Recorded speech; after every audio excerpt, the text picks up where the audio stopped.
दूसरी बात मुझे आप ये बताएं कि मुझे थोड़ी सी तकलीफ़ हो रही है कि हम इस वक्त अपनी गुफ्तगू में गैर मुस्लिमों के साथ जो पाकिस्तान में ज़्यादती होती है उसको क्यों ज़ेर बहस नहीं ला रहे।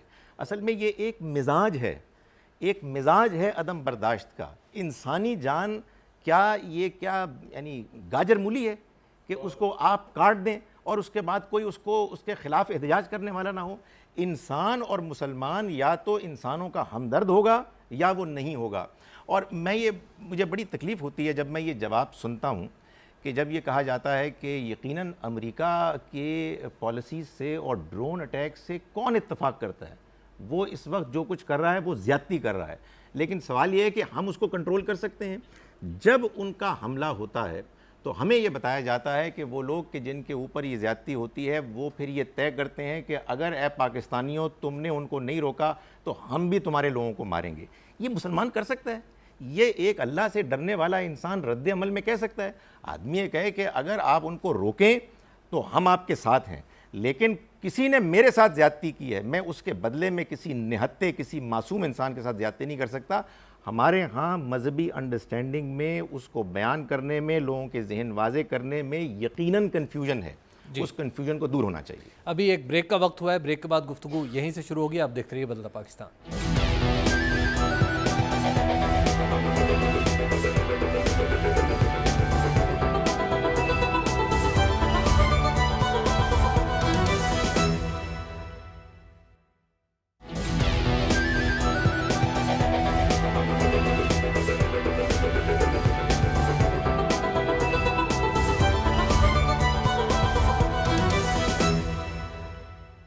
बदलता पाकिस्तान में एक बार फिर खुशामदीद गुफ्तगू हो रही थी कि बात गोल मोल, जवाब जो है उलमा से भी गोल मोल मिलता है। और फ़रद साहब इस हवाले से कुछ कहना चाह रहे हैं। जी फ़रद जी, मैं इस सिलसिले में ये कहूँगा कि मोहतरम अशरफी साहब ने जिन चीज़ों की तरफ इशारा किया है कि इस मकतबा फ़िक्र ने जो रशिया को फ़तह किया, अफ़गानिस्तान में जिहाद किया, कश्मीर के लिए जिहाद किया, ये सारा अमल जो हुआ है दुरुस्त है या गलत है, ये एक अलग डिटेल में बहस है कि इस तरीके से किसी मुल्क के ख़िलाफ़ किसी एक ख़ास मकतबा फ़िक्र को असलहा थमाकर जो है वो उसके ऊपर अटैक करना, उसको जो है कमज़ोर करना, ये दुरुस्त है या गलत है, ये एक अलग से डिटेल में बहस इस पर भी होनी चाहिए।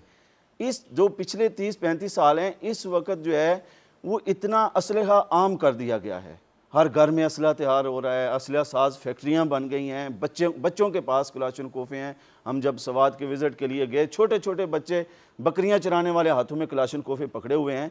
जब छोटे छोटे लोगों के पास असलहा आ जाएगा तो यकीनन जो है वो उनको किसी भी सतह पे आप जो है वो इस्तेमाल कर सकते हैं। अगर हम चाहते हैं कि वाक़तन ये दहशतगर्दी किसी तरीके से ख़त्म हो, पाकिस्तान से ये बीमारी ख़त्म हो जाए, तो किसी तरह हुकूमत कोई ऐसा तरीका कार इस्तेमाल करे कि दहशतगर्दी से इसको असले से पाक कर। मैं समझता हूँ कि जहाँ तक अब तक इसके हवाले से गोल मोल जवाब आते रहे हैं, उसका असल मकसद ये था कि इस मसले को जितना दबाया जा सके दबा दिया जाए, क्योंकि वाज़ेह बयान करने से कुछ लोगों की हौसला अफजाई होती थी, लिहाजा उनकी हौसला शिकनी के लिए और दूसरों को इसकी तरफ माइल न करने के बहाने से इस मसले को दबाया जाता था ताकि ये नीचे ही रह जाए। अंदरूनी खाना बैठ के जो नादान दोस्त रास्ते से फिसल रहे हैं उनको राह रास्त पे ले आया जाए। उलमा और दानिश्वरों को चाहिए कि अब वो मसलियत से काम न लें बल्कि हक़ाइक़ का सामना करें और तलख़ हक़ाइक़ का सामना करते हुए उसका जवाब दें। ईरान ने आपने देखा कि वहाँ दहशतगर्दी क्यों नहीं, वही बात कर रहे हैं कि वहाँ कितने सुन्नी मदारस हैं, देवबंदियत के मदारस हैं, अहले हदीस के मदारस, यही कबीर वाला मुल्तान यहीं से पढ़ के जामिया अशरफिया से पढ़ के तालिब इल्म वहाँ जाते हैं। हुकूमत ईरान उनकी कफ़ालत खुद करती है ताकि ये रास्ते से न भटकने पाएँ। ये नहीं है कि उन इदारों को छोड़ दिया जाता है। अगर कोई उसके खिलाफ काम करते हैं, आपने देखा कि फ़ौरन उसका कलाकमा किया जाता है और कोई रियायत नहीं की जाती। हमारे यहाँ जो सबसे बड़ा अलविया ये रहा कि दहशतगर्द पकड़े गए, उनसे सब कुछ बरामद हुआ, जब पकड़े गए बरामदगी हुई सब कुछ ठीक, अखबारों में आ गया हमने ये तीर मार लिया और हमने ये कारनामा सर अंजाम दे लिया। लेकिन जब तफ्तीश और अदलिया का मरला आया तो तमाम तर शवाहिद गायब कर दिए गए। कितने ऐसे दहशतगर्द हैं कि पेश कर सकते हैं कि अदलिया जो कहती है हम आज़ाद हैं, इस वक्त कितने दहशतगर्दों को सजा हुई है पाकिस्तान में? एक सवाल है जी, हमने ताहिर अशरफी साहब वो काम अभी सर अंजाम दे सकते हैं जो पाकिस्तान की और हर मकतबे फ़िक्र के तहफ़्फ़ुज़ के लिए बेहतर हो सकता है, क्योंकि इनको मालूम है कि उन दहशत गर्दों की तरबियत गाहें और कमीन गाहें कहाँ पर हैं। अगर ये आज भी ओपन करें ये कह रहे हैं कि हमाम, कुछ हमाम छोटे होते हैं छोटे बंदों के लिए, बड़े बंदों के लिए बड़े बड़े हमाम होते हैं। तो इस सिलसिले में मैं कहता हूँ कि ये नौजवान हैं, इनमें तमाम वो ताकत और क़ुव्वत मौजूद है। मैं समझता हूँ कि एक नज़रियाती अंदाज आज भी जो भी इख्तियार करेगा, हर किसी को हक़ है, कत्ल गारतगिरी का किसी को हक़ नहीं है। दूसरी बात जो मेरे भाई ने कही है, अल्हम्दुलिल्लाह जब मैं एडवाइज़र था, मैं फ़ख्र से कहता हूँ अल्लामा मोहम्मद हुसैन अकबर साहब बैठे हैं, इन जैसे बुज़ुर्गों की सरपरस्ती की वजह से मैं आखिरी मुहर्रम, अपने इस्तीफ़े से पहले आखिरी मुहर्रम हबीब साहब जो मैंने यहाँ गुजारा, उसमें किसी शिया का सुन्नी पे, सुन्नी का शिया पे कोई पर्चा नहीं है।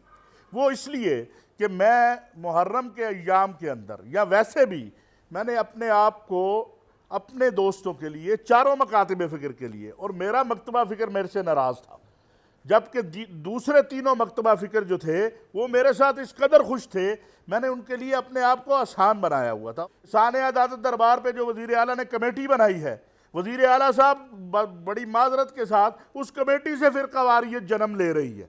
क्या हज़रत अली हजवेरी शियों के नहीं हैं? क्या हज़रत अली हजवेरी जो हैं वो देवबंदियों के नहीं हैं? क्या हज़रत अली हजवेरी अहले हदीसों के नहीं हैं?